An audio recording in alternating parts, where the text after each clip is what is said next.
They meant well. But the money advice your parents gave you, go to school, get a job, buy a house, is sabotaging your future. The economy's changed, the rules have changed, but no one updated the playbook. Let's fix that. So we're going to debunk the 5 biggest money lies they told you. I'll give you the uncomfortable truths they never knew, so you can break the cycle and start building a secure financial future on your own terms. Lie number 1, money doesn't grow on trees. All right, let's start with the classic we've all heard a million times. Money doesn't grow on trees. It's supposed to teach us the value of hard work, but what it really does is burn a mindset of scarcity into our brains. It frames money as this rare, limited thing that's always hard to get. Living with that belief is suffocating.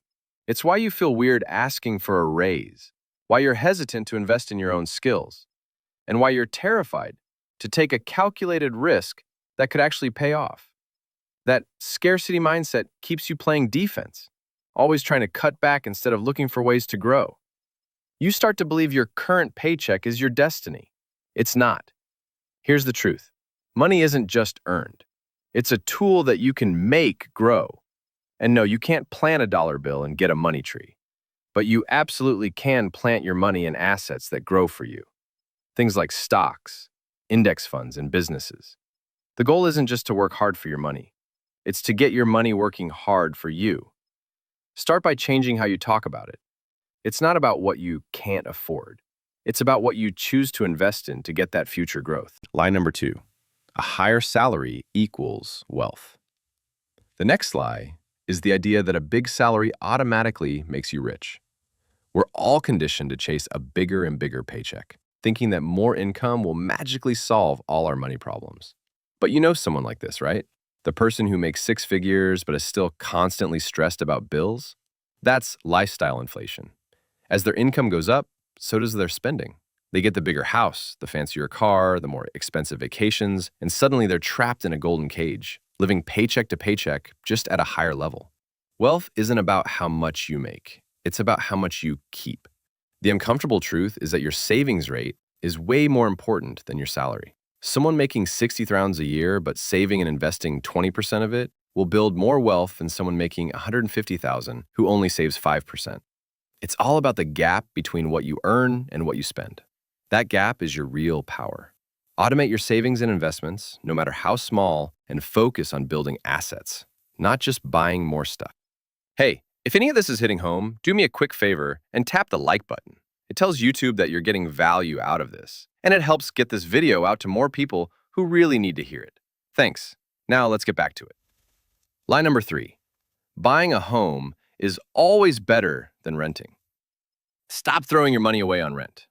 This is probably one of the biggest pieces of financial dogma passed down from our parents. The belief is that owning a home is the ultimate sign of success, and renting is for suckers. That one-size-fits-all advice is just plain dangerous today. It completely ignores the mountain of hidden costs: property taxes, insurance, HOA fees, and those surprise multi-thousand-dollar repairs that always seem to pop up. Pushing yourself into homeownership before you're truly ready can leave you house poor, with all your cash tied up in one illiquid asset and zero flexibility to move for a great job or a new opportunity. The truth is, renting versus buying isn't just about money. It's a lifestyle choice. And in many markets, especially with high interest rates, renting can actually be the smarter financial move. It frees up cash that you can invest in things like the stock market, which historically has delivered amazing returns without the midnight call about a leaking roof. You have to do the math for your own city. Sometimes renting gives you the freedom and cash flow to build wealth faster. Lie number 4, debit is always safer than credit. This lie comes from a place of fear.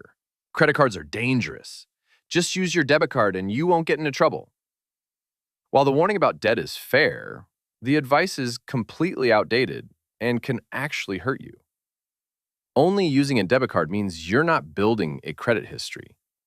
A weak or non-existent credit score will cost you thousands more in higher interest rates when you eventually do need a car loan or a mortgage. Plus, think about fraud.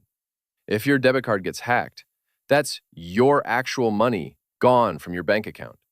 You'll get it back eventually, but in the meantime, your cash is tied up. Here's the deal. A credit card, when you use it the right way, is one of the most powerful financial tools you have. The key is to treat it like a debit card. Only spend what you know you can afford. And this is the golden rule. Pay the balance in full every single month. When you do that, you're building your credit score for free, earning rewards like cashback or travel points, and getting the best consumer protection out there. If a credit card gets compromised, it's the bank's money on the line, not yours. Lie number 5. Your career is your only source of income. And finally, the lie of the single income stream.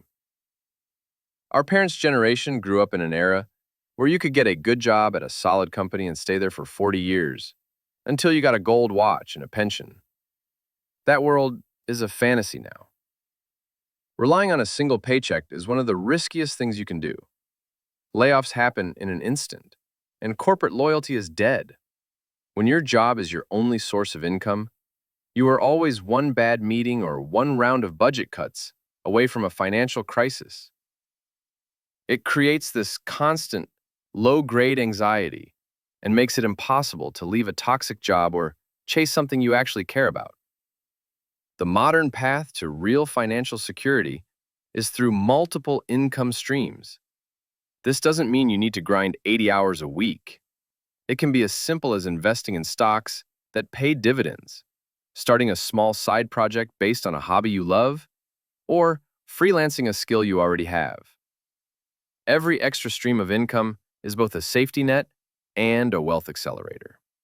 Start small, but please start building.